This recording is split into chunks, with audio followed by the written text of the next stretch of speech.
তুমি তো মুসলমানের ঘরে জন্ম নিয়া এভাবে ইমানকে ফেলে দিলা, মুসলমানের ঘরে জন্ম নিয়ে এভাবে নামাজকে প্রত্যাখ্যান করলা।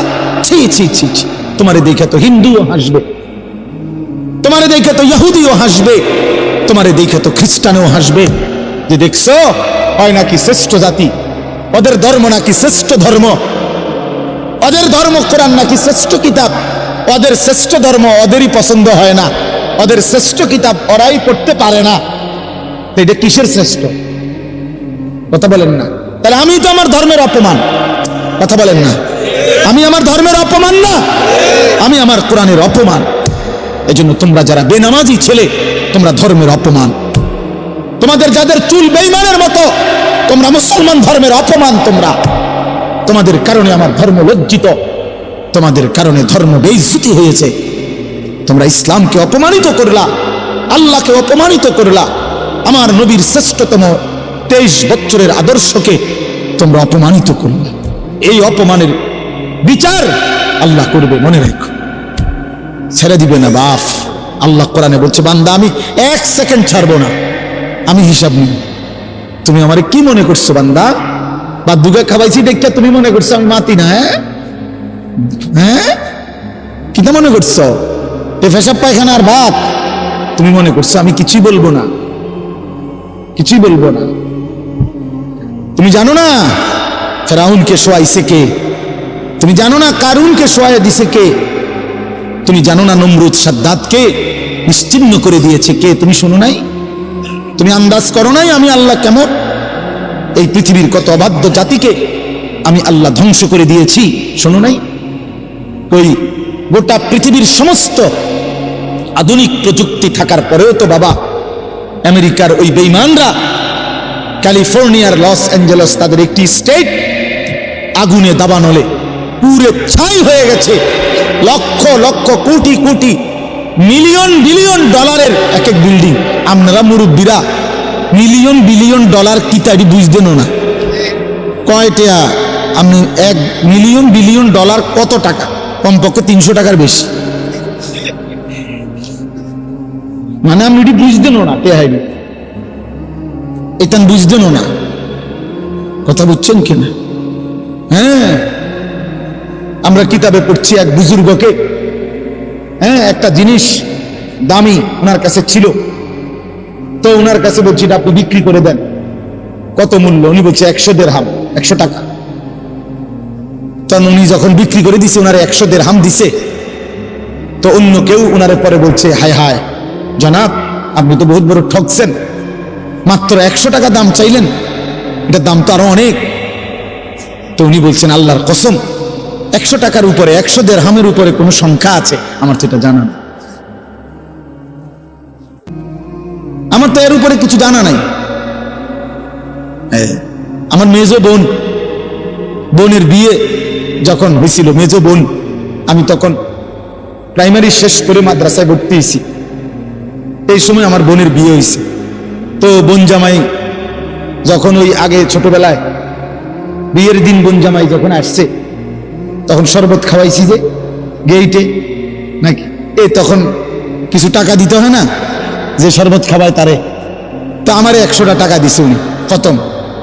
তো এগুলা নাকি ওনার কাছে আরো টাকা ছিল, তো এগুলো ওই আর একটু সাফাসাফি করলে আরো দেয়, আরো কিছু দেয়, না মানলে আরো দেয়, এমনি এমনি নিয়ম ছিল। আমার 100 টাকা দিছে, আর এটা দেখে আমি একটা দৌড়ে আইয়ালাইস। আমার পুরো মনে আছে, একটা কসম, আমার পুরো এখন মনে হইলো আর এই কথাটা। আমার একারে আমার ভাই, চাচাতো ভাইটাই বা অন্যরা এত দমকাইছে, বেউকুফ 100 টাকা লইয়া দুধ দিয়ে আইয়ালাইস। আমি বলছি, আমি তো আসলে এর চাইতে বেশি টাকা জীবনে আর দেখিনি।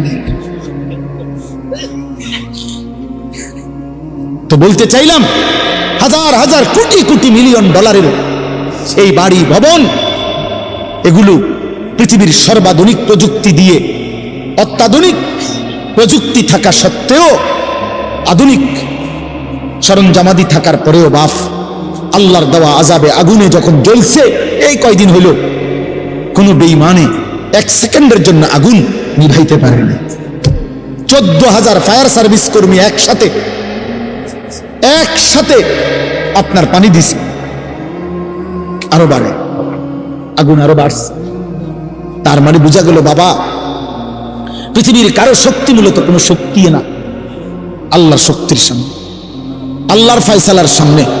আল্লাহ যদি ভালো রাখে তাইলেই ভালো থাকা। হ্যাঁ, আপনার টাকা তো আছে 1000 কোটি টাকা, কিন্তু আপনার ফ্রেডে অসুখ, আপনি টেহা দিয়ে কিনবেন। আপনার টাকা তো আছে লক্ষ কোটি টাকা, কিন্তু আপনার তো ডায়াবেটিস, আপনি কিনবেন টাকা দিয়ে কি করবেন? আপনি 7 রাজার ধন হইলেও কি লাভ হবে আপনার?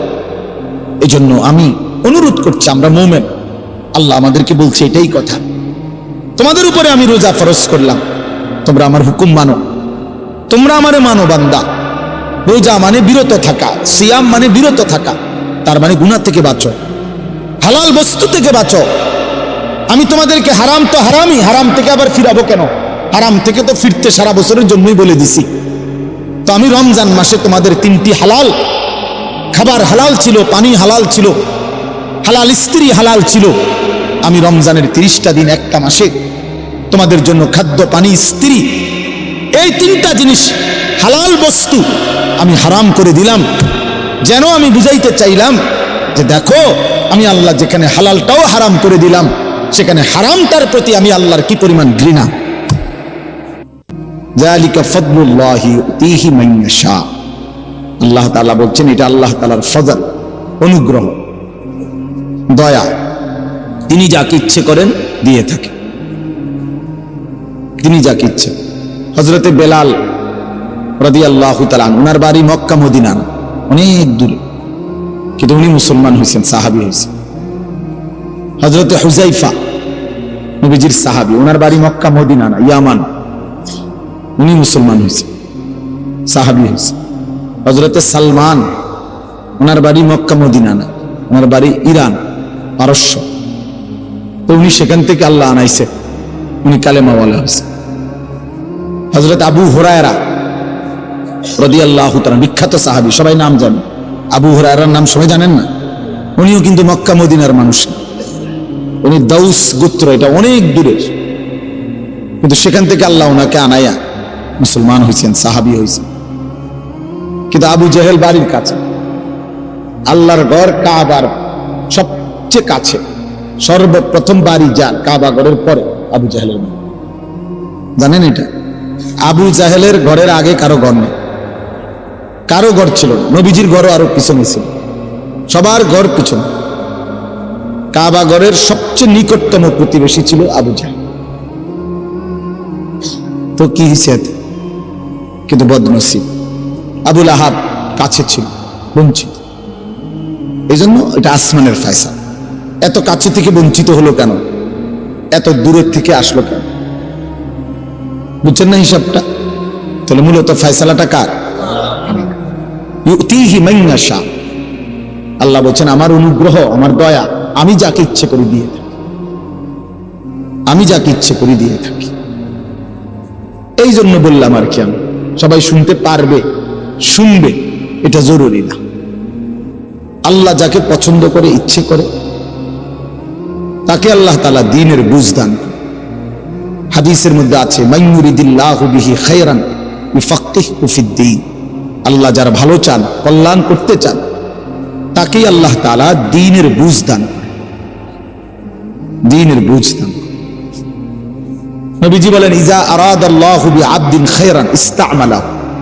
আল্লাহ যখন তার কোনো বান্দার ব্যাপারে ভালোর ফয়সালা করে, আল্লাহ তাআলা তাকে কাজে লাগান। সাহাবীরা জিজ্ঞেস করছে কিভাবে কাজে লাগান? কাইফা ইস্তা'মিলুহু, হে আল্লাহর রাসূল, আল্লাহ তাকে কাজে লাগান কিভাবে? তো নবীজি বলেন, ইউওয়াফিকুহু লিআমালিন ক্বাবলাল মাউত। আল্লাহ যাকে ভালো চান তাকে মৃত্যুর আগে আগে নেক আমল করার তৌফিক দান। এটাই তারে কাজে লাগাইছে, যে ঠিক আছে তোমারই দিয়ে আমি আমার সিজদা দেওয়াবো, তোমারই দিয়ে আমি আমার ঘরের খেদমত নেব, তোমারই দিয়ে আমি আমার কোরআনের খেদমত নেব। আল্লাহ তাকে আমলের তৌফিক দিয়ে থাকেন। তাইলে এই জন্য বললাম, এটা সবসময় মনে রাখবেন, আল্লাহর দেওয়া তৌফিক ছাড়া বান্দা নামাজ পড়তে পারে না। ভাত আল্লাহ সবাইকে খাওয়ায়, সেজদা আল্লাহ সবাইকে দিয়ে দেওয়ায় না।